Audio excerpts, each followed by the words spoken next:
noite, irmãos. Pai querido, Pai amado, eu te agradeço pela vida da minha irmã Carmen. Te agradeço, Senhor Deus, por ela estar aqui hoje nesse púlpito para falar para a gente, Senhor Deus, no teu nome, Pai. Quero que o Senhor tire todas as nossas distrações, Senhor. Tudo que vier incomodar, Pai, para que a gente foque em Ti, Senhor Deus. Que o coração dela seja tranquilo, Senhor Deus, para ser uma portadora da Tua voz, Pai. Em nome de Jesus, eu te agradeço por tudo que o Senhor já fez aqui hoje, Pai. Amém.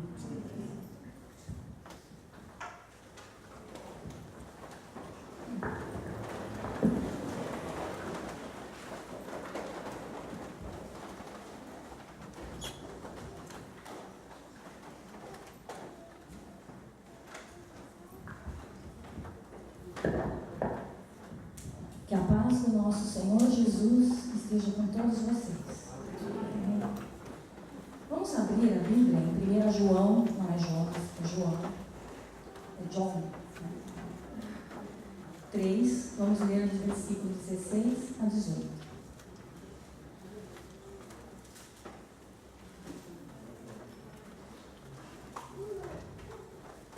Conhecemos o amor nisto, que Ele deu a sua vida por nós, e nós devemos dar a vida pelos irmãos. Quem, pois, tiver bens do mundo e vendo seu irmão necessitado lhe cerrar as suas entranhas, como estará nele o amor de Deus? Meus filhinhos, não amem de palavras, nem de língua, mas por obra e verdade. Senhor Deus, estamos aqui na Tua presença, Pai. Fala aos nossos corações, a Tua palavra, tudo que o Senhor deseja para as nossas vidas, Senhor. Em nome de Jesus. Bom, hoje nós vamos falar de refugiados, imigrantes, estrangeiros.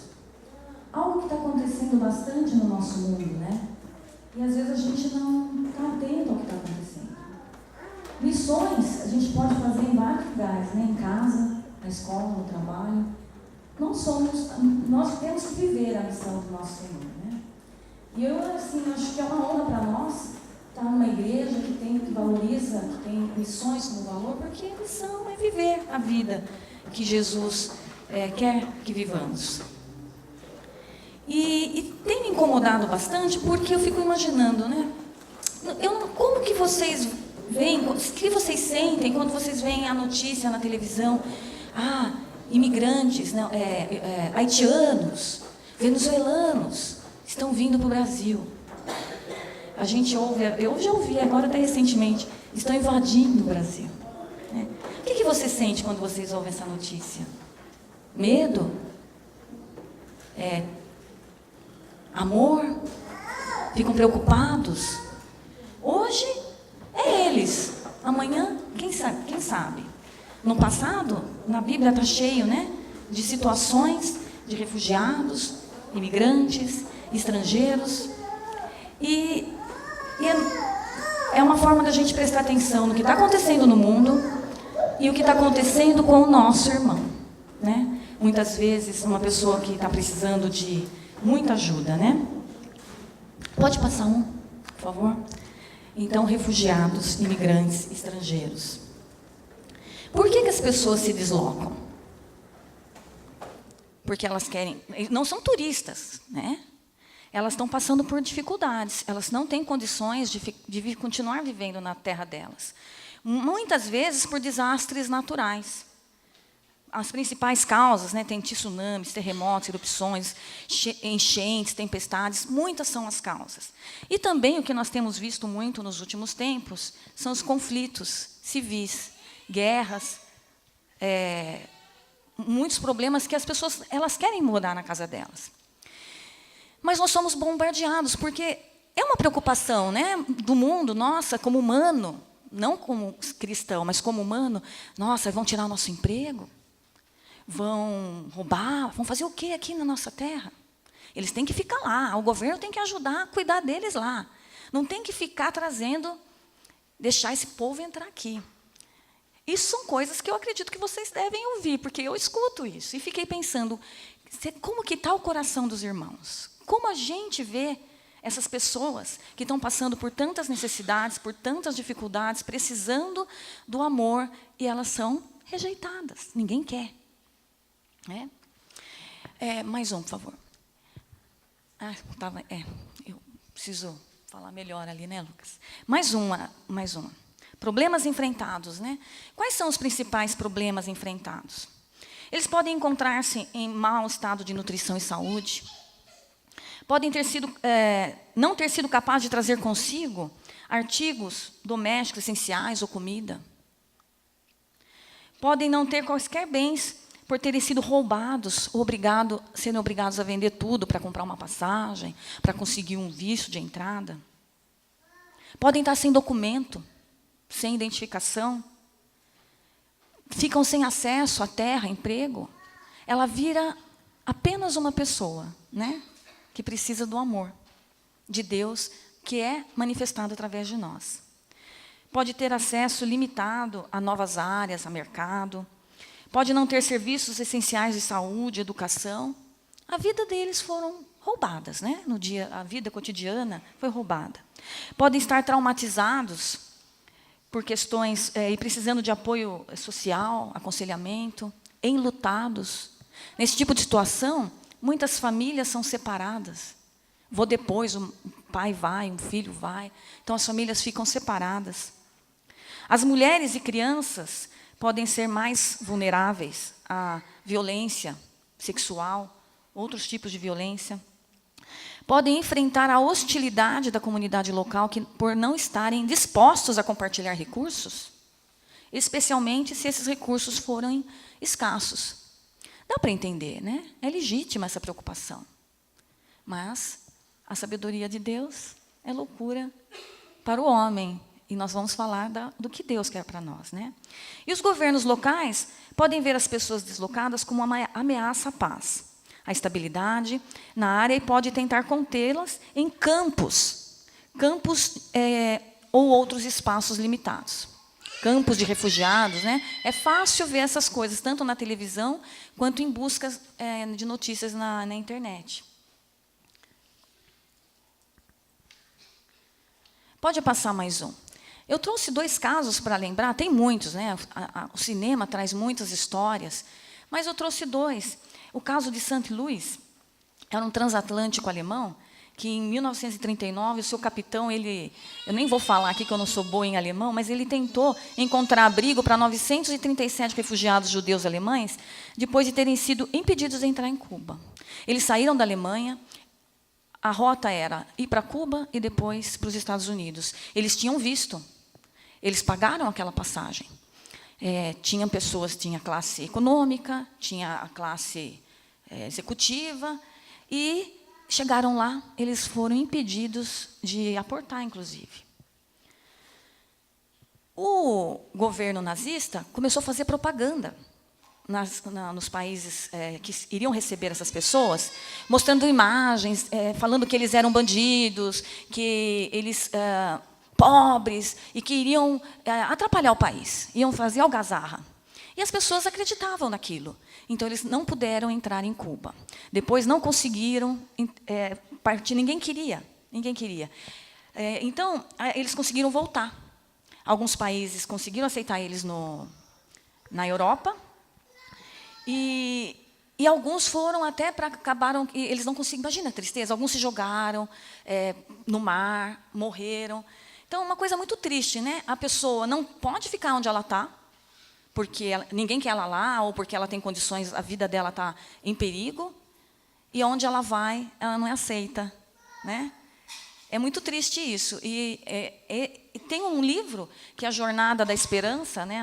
A saga do St. Louis, é muito interessante. Eu até recomendo para quem quiser ler. A história contada na visão de 2 crianças, uma que estava na classe econômica e a outra que estava lá na classe mais abastada. E qual foi a sensação deles, os sentimentos deles na vivência dessa história. E lá dentro desse navio, todo mundo tratava muito bem eles até estranhavam. Falavam, nossa, nós somos judeus, mas o comandante orientou a tripulação para tratar todos muito bem. Então, eles foram tratados, eles já estavam traumatizados pelo trato que eles estavam recebendo, né? mas eles foram muito bem tratados. Então, ele até é tido como um herói, esse capitão. Tem também o caso que eu achei interessante, que eu li esses dias, pode passar mais um, que é esse Aristides de Souza Mendes. Tem muitos casos, gente, de pessoas que ajudaram, né, os judeus. Né? Ele era um cônsul de Portugal, e na época da invasão da França pela Alemanha, na Segunda Guerra, ele desafiou as ordens expressas do presidente português, que era para não dar visto. E eles passaram, ele e a equipe dele, 3 noites emitindo visto. Ele desobedeceu. Ele perdeu o cargo dele de diplomata, mas ele passou a noite emitindo visto, várias noites lá, e muita gente foi salva por conta dessa desobediência. Né? Muitas vezes a gente tem que desobedecer. Né? A Bíblia fala que nós temos que servir aos nossos senhores, aos nossos chefes, como servindo a Deus. Mas, em primeiro lugar, é a vontade de Deus. E esse homem, ele fez isso. Perdeu o cargo dele, mas ele fez o que o coração dele mandava. Não sei se ele era cristão ou não, mas Deus usa até as pedras, né, para fazer a sua obra. Eu trouxe alguns dados do que está acontecendo no mundo em termos de refugiados. Pode passar mais um. Esse mesmo. A Acnur é o Alto Comissariado das Nações Unidas para Refugiados. É um órgão da ONU. Segundo esse órgão, o continente americano abrigava, em 2016, cerca de 692.700 mil refugiados. Olha quanta gente. A Colômbia, desde 1985, cerca de 7,6 milhões de deslocamento interno por causa dos conflitos da Farc. Entre janeiro e agosto de 2017, mais de 8.700 novos deslocamentos internos. Quem que gosta de viver, né? Lembra-se que também tivemos muitos, fora os internacionais, nós temos também deslocamentos internos no Brasil, em locais do Nordeste, terras de seca. As pessoas não têm como viver. E vêm para os lugares urbanos, né, o êxodo rural. E isso também gera impactos. Como é que a gente vê essas pessoas? Né? Amor. Norte da América Central, ali onde vivem, né, os haitianos, cerca de 215 mil solicitaram refúgio nos últimos 5 anos devido à violência e insegurança em seus países de origem. Lugar lindo, maravilhoso. Ninguém queria sair de lá se não fosse por um problema de risco de vida. A Venezuela, lugar, nunca fui, mas tem a maior cachoeira do mundo, Salto Angel. Eles, entre janeiro e setembro de 2017, cerca de 48.500 venezuelanos solicitaram refúgio no mundo, quase o dobro do ano anterior. Até julho de 2017, estimava-se que havia cerca de 300 mil venezuelanos na Colômbia, 40 mil em Trinidad e Tobago e 30 mil no Brasil em situação migratória diversas ou em situações irregulares também. Porque eles vão tentar. E se não conseguir com autorização, eles vão tentar sem autorização, né? É tudo para salvar a vida, a família. No Brasil, o Brasil ele é reconhecido por ter uma das melhores legislações para refugiado. A melhor, dependendo do que lado você está, né? Se você está no lado de que o país deve receber, ter uma estrutura. Então, o Brasil chama... Pode passar mais um? É o CONARE, é o Comitê Nacional para Refugiados. É como se eu fosse pedir um visto para... Quando alguém quiser pedir um visto para vir para o Brasil, ele vai pedir um visto de refugiados. Então, ele vai entrar com uma solicitação, tem uma documentação, e eles têm vários direitos, quando entrando, direito a estudo, a saúde, a trabalho. A maioria dos refugiados não são pessoas sem estudo, muito pelo contrário. São profissionais, qualificados, têm educação. E imagina você numa situação como essa, e você é acolhido num país que não é seu e eles te acolhem. Como é que você vai... Qual o seu sentimento em relação a esse país? Imagino que muita gratidão, né? A quem mais perdoou, né, mais o coração é grato. Então, normalmente, essas pessoas, elas entram no mercado de trabalho, ajudam a desenvolver o país. Muita gente viu isso, os imigrantes japoneses, italianos, quantos tem no Brasil, e ajudaram a desenvolver o país. Então, eles não são os homens maus, né, que pintam por aí. São pessoas que estão precisando de ajuda. Então, no Brasil, em 2017, foram foram 110 mil pedidos, né? Ah, não, esse é reconhecido. Esse aqui é um relatório muito interessante, disponível na internet, no site da CONARE, cheio de gráfico prontinho, já de dados. Então, é uma instituição muito organizada. Foram 86 mil solicitações e 10 mil reconhecidos. E também, os países, eles conversam entre si. Não, tá, eu fico com... Mas desses 10 mil, só 5 estão no Brasil, porque eles vão reorganizando as pessoas, reassentando em outros países que aceitam receber. A Síria é um momento, né, bem difícil que a Síria está vivendo. É a maior nacionalidade com o maior número acumulado de reconhecidos no Brasil atualmente. Bom, e no mundo, né? No mundo tem mais de 22 milhões de refugiados reconhecidos, ou seja, que foram reconhecidos oficialmente, aceitos em algum país. 2,8 milhões de solicitações em trâmite. Então, isso tudo é solicitação em trâmite. Tem muita solicitação em trâmite de gente que está querendo vir para o Brasil ou para algum outro país pedindo refúgio. Nacionalidade com maior número também no mundo é a Síria também. Às vezes as pessoas brincam assim, né, comigo, tal. Eu acho que eu não moraria aqui. Meu trabalho, eu viajo, eu vou para algumas cidades, né, do Brasil, e aí às vezes as pessoas falam assim, eu não moraria aqui, não, eu prefiro lá em Jundiaí, ou eu não moraria em tal lugar. Assim, gente, eu moraria em qualquer lugar, dura eu morar na Síria agora, né? Morar na Venezuela, dura eu morar nesses lugares, e a gente fala, não, aqui eu não moraria. Nós vivemos muito bem, em todos os lugares no Brasil. Pode passar, por favor. Então, neste momento, no Brasil, em 2017, o maior número de solicitações foi da Venezuela. Você vê que do Haiti já baixou. É que esse aqui é só do ano passado. Tem um gráfico mais para frente que vai mostrar o histórico anual. Cuba, Haiti, Angola, e aí vai descendo, tal, a Síria, 823, porque a Síria também, isso em 2017. Teve um pico agora também. Eles pedem outros países. E outros, tem os outros aqui embaixo. Mas a Venezuela é o pico, é o maior que está acontecendo nesse momento. E tudo, solicitações oficiais. Essas aqui não são de pessoas que entram de forma irregular. São 33.866 solicitações. E tem muitas ainda, né? Nós estamos em 2018, isso aqui são dados consolidados de 2017. Lucas, pode passar. Quais são as unidades federativas que mais recebem solicitação, né? Por onde eles entram? Então, a principal é lá, Roraima, Amazonas, né? E também, ali, deixa eu ver, cadê? São Paulo, 28%. Mas aqui não é necessariamente onde eles ficam. Eles pedem, fazem a solicitação para entrada nesses estados e depois é feito o deslocamento, o governo vai organizando. Repito, então, para nós, eu me sinto orgulhosa de ver que o Brasil é um país que é sério com relação a essa situação. Não faz vista grossa. Está lá, tem um programa, tem uma sistemática para tratar esse assunto. E qual que é o perfil desses refugiados, né? Por faixa etária e por gênero. A maioria são homens. Muitas vezes deixando a família para depois. Esses dias eu vi na TV um sírio que tinha uma barbearia e todo mundo, os amigos, estavam ajudando ele a juntar dinheiro para trazer a família. Ele já estava bem sucedido lá, mas ele não conseguia trazer a família, os filhos. Pode passar, Lucas. É aqui, né? Tem, olha, 14% de crianças, 18 a 29, faixa de 30 a 59% é a maior parte. Então, temos de todas as faixas etárias, desde criança a idosos, homens e mulheres.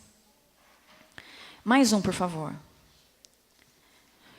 Então, nos últimos 7 anos, esse aqui é um histórico de 7 anos, o Brasil recebeu 126.102 solicitações de reconhecimento na condição de refugiado. Dessas, o que está em azul foram recebidas e o que ainda está em tramitação, coisas que ainda não foram aprovadas. Veja que em 2017 houve um pico. 2014 e 2015, aqui a gente vai ver, tem uns outros gráficos aqui que falam aqui da América Central, Haiti e a Venezuela, mas aqui 2017 é um pico. Veja que a situação está mudando, né? Algo que a gente não tinha muito alguns anos atrás no Brasil, refugiados, a gente via lá na Europa, mas até quem está lá está procurando refúgio aqui. Pode passar mais um? Esse aqui é só dos haitianos, desse mesmo período, de 7 anos. Veja que é equivalente ao período crítico deles lá, né? E às vezes a gente escuta, mas é porque o Brasil foi lá ajudar, então eles acharam que o brasileiro é bonzinho, e não, vamos lá. Né? Tem que ajudar eles se desenvolverem lá. Tá certo, a gente tem que ajudar a desenvolver lá também. Vou falar disso mais para frente. Depois, os venezuelanos. Pode passar mais um. Olha, os venezuelanos estavam bem. Apesar de já estar em situação difícil há alguns anos, mas o pico é agora, olha. Já ficou insustentável. Eu vi também uma matéria, se não me engano, eles desnutridos. Quanto perdeu a massa corpórea dos venezuelanos, do modo geral, como nação. Então, eles estão mais magros, né? Estão passando fome. Próximo.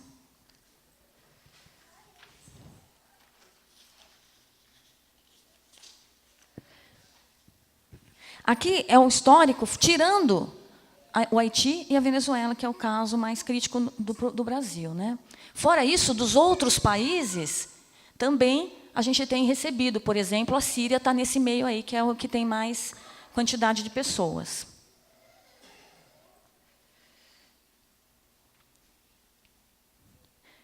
Mais um.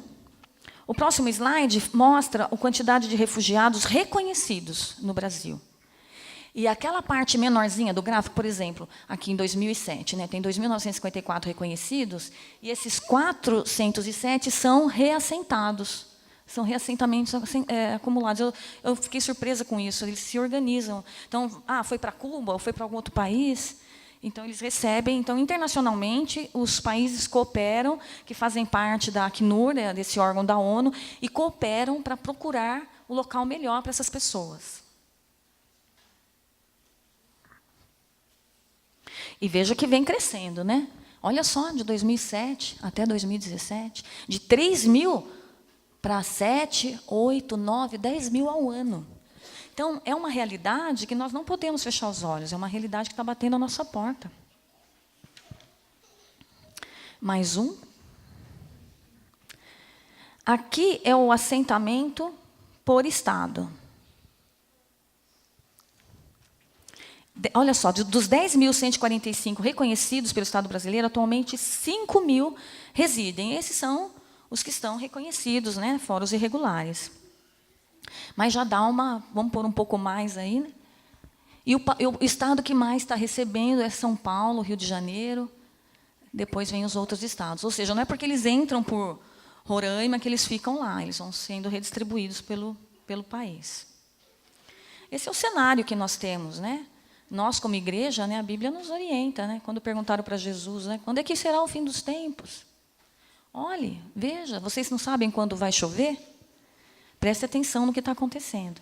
Então, nós temos que estar atentos ao que está acontecendo no mundo, como cristãos.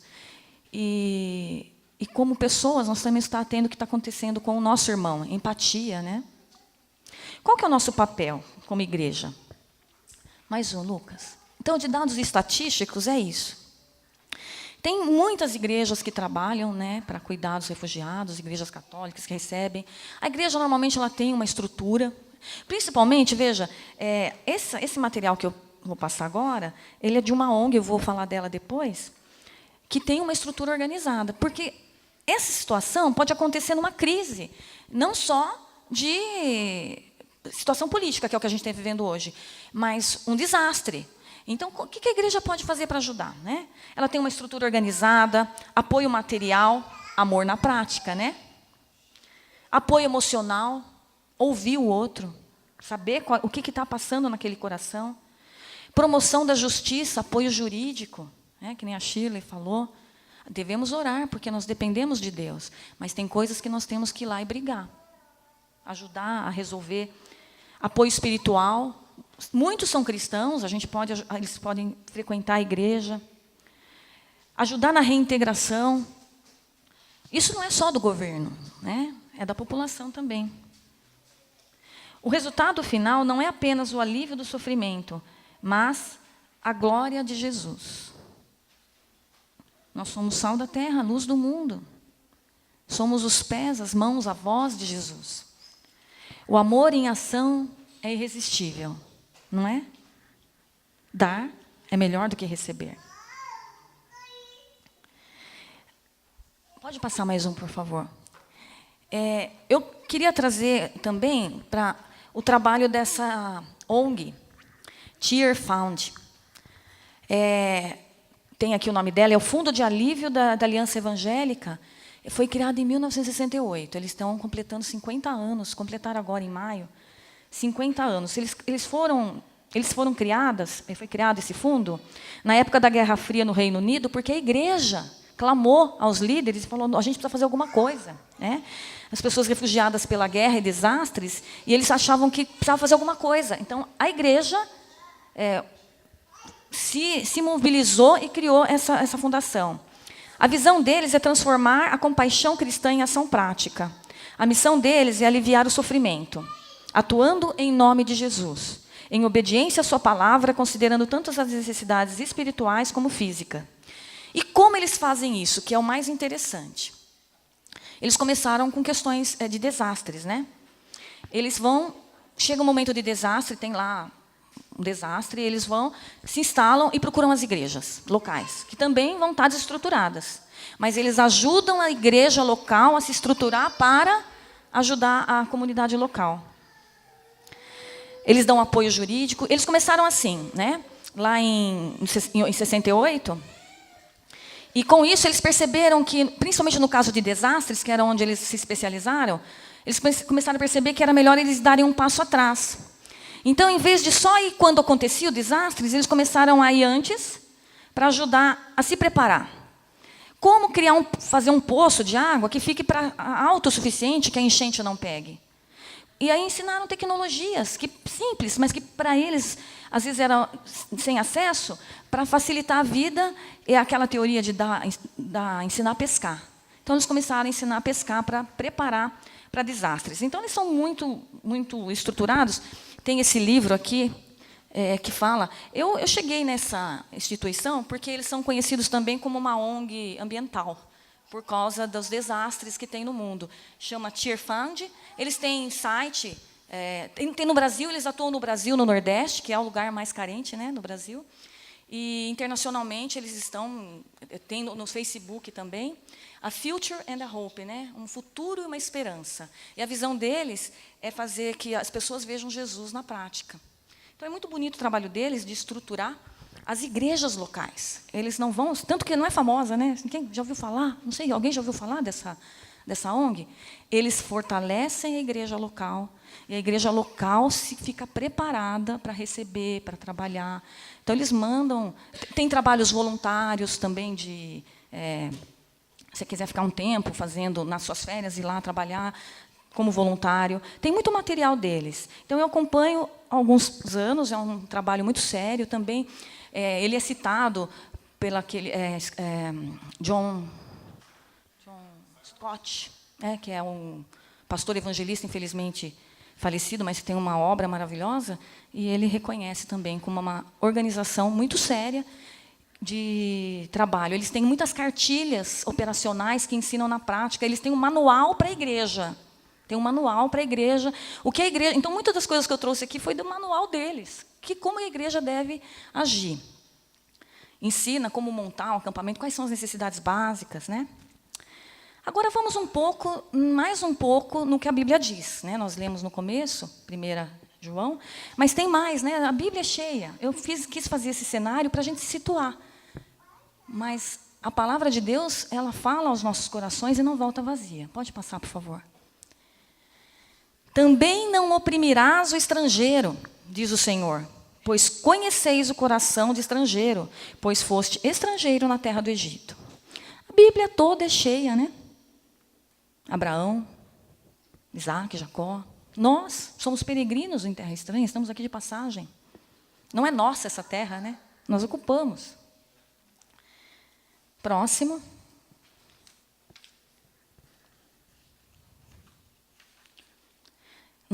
recebemos ordem para cuidar dos refugiados. Imigrantes, estrangeiros, são vulneráveis e normalmente pobres, por isso precisam da nossa ajuda especial, do amor e da misericórdia de Deus, expresso através das nossas obras. Pode passar mais um. Deus ama o estrangeiro, está explícito na Bíblia, Deuteronômios 10, 18. Aquele que faz justiça ao órfão e à viúva e ama o estrangeiro, dando-lhe pão e roupa. Através de quem? De nós. Eis que estou à porta e bato. Se alguém abrir, entrarei e cearei com ele. Aquele que bater, abrir-se-vos-á. Eu bato, alguém abre para mim, para que eu possa abrir para o outro que também bater. É a roda da vida, né? Um faz para o outro para receber.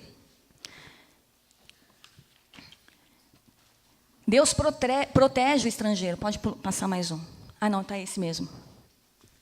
O Senhor guarda os estrangeiros, sustém o órfão e a viúva, mas transforma o caminho dos ímpios. Se Deus protege, ama e guarda, é o mesmo papel que nós temos que fazer. Nós somos a semelhança.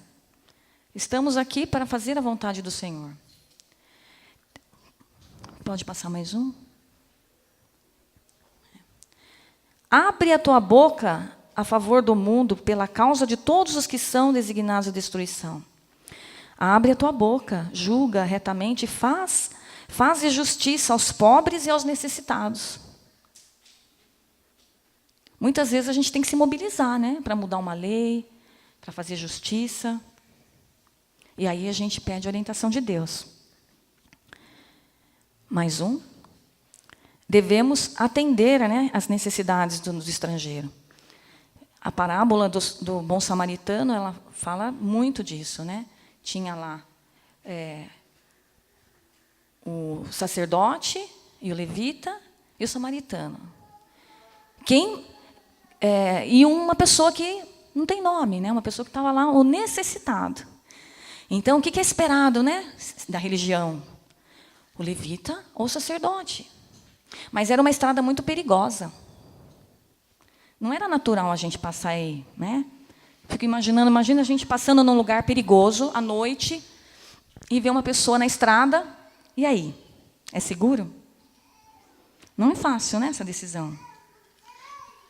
Ou seja, devemos ajudar mesmo quando a gente corre risco, né? Eu creio que a gente tem que ter prudência, claro, mas a gente tem que sempre buscar a vontade de Deus. 5. Próximo. A nossa salvação depende do estrangeiro. Sendo estrangeiro, não me recolheste. Estando nu, não me vestiste. E enfermo, e na prisão não me visitaste. Quando a gente faz para alguém, a gente está fazendo para Jesus. Porque perguntaram para ele, mas quando que eu te vi nu? Quando que eu te vi na prisão? Quando eu te vi doente? Não. Quando fizeste para um desses necessitados, está fazendo para mim. Quando eu vejo a igreja, né, os irmãos, como é que é o nome daquele cantor do livro que a gente lê? Espera aí. Não, o Asaf Borba. Ele tem um livro que a Rosângela emprestou à biblioteca, recomendo. E ele fala assim, que quando ele olha para cada irmão, ele vê Jesus, né? E eu falei, que lindo isso. E de lá para cá, eu comecei a olhar com esses olhos para cada irmão, né? Vejo Jesus. Cada um tem uma experiência, cada um tem um aprendizado com Deus. Todos nós temos o Espírito Santo, cada um tem Jesus.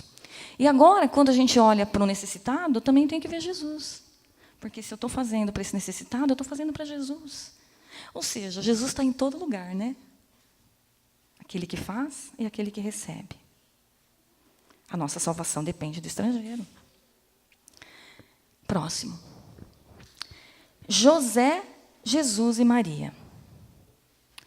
E tendo ele se retirado, eis que o anjo do Senhor apareceu a José num sonho, dizendo: levanta-te e toma o menino, sua mãe, e foge para o Egito. Foge. Está fugindo. Porque tá perigoso onde ele está. Foge. E demora-te lá,